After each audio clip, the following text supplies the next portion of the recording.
Hvala vam puno i želeo bih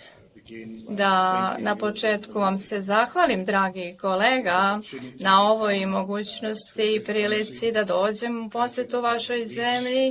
zemlji koja ima bogato iskustvo u odnosima sa Afrikom, koja je uvek bila tu da se nađe Africi u vreme borbe za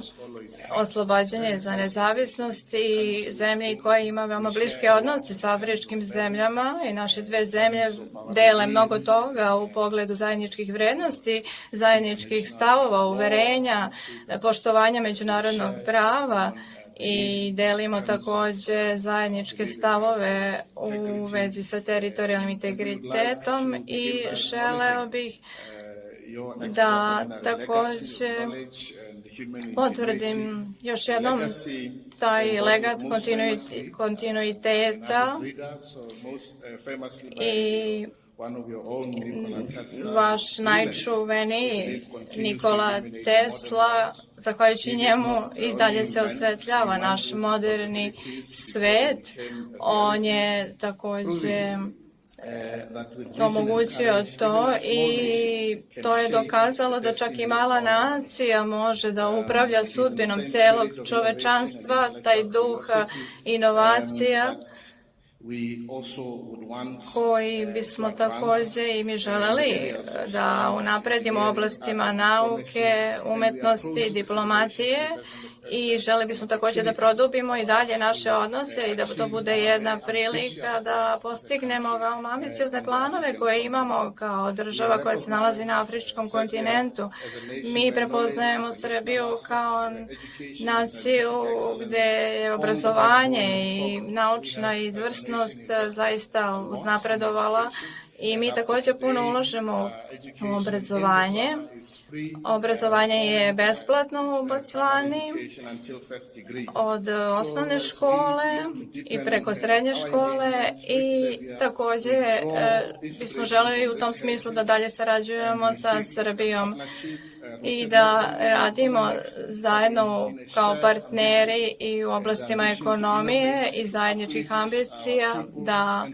stvaramo i gradimo budućnost kroz kreativnost, nove tehnologije i ljudski potencijal. Takođe bismo želeli da, kao što sam rekao, imamo jednu međusobno korisnu i održivu saradnju i prijateljstvo i drago nam je da vi imate ovde čak i Dan Afrike koji proslavljate i radujemo se novim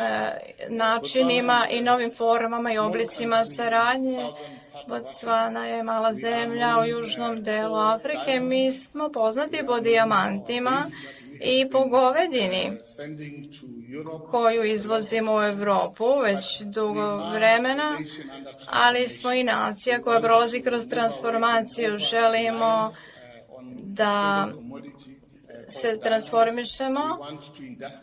i da se industrializiramo takođe i vršimo jednu brzu industrializaciju i stoga takođe želimo da poslovni ljudi vaši otvore svoje predstavništva i učestvuju u našem biznisu i poslovnom svetu u Bocvani. Želimo da osiguramo da učestvujete u svim industrijama i granama industrije i postoje naravno potencijali u drugim delovima, oblastima kao što je rudarstvo. Mi imamo samo do sada 30% zemlje koja je ispitana što se tiče rudnika, takođe imamo puno potencijala u oblasti poljoprivrede, u oblasti digitalizacije, potencijala puno takođe i u mnogim drugim oblastima i naš razgovor jeste upravo se fokusirao na to naše zajedničko angažovanje i želimo da učimo iskustva Srbije jer imamo izuzetno ambiciozne planove i nadamo se da ta trajektorija, ta putanja koju mi želimo da idemo će nam pomoći u tome i vaše iskustvo i nadam se da ćemo raditi zajedno na potpisivanju okvira koji će nam pomoći u našoj saradnji. Također nam je drago da je činjenica da verujemo u iste vrednostne sisteme i u okviru toga ćemo sarađivati na međunarodnoj sceni i međunarodnoj areni i nadam se još većoj interakciji među samih ljudi kroz stipendije, kroz saradnju studenata između naše dve zemlje i radujem se još većem produbljivanju i jačanju odnosa i saradnje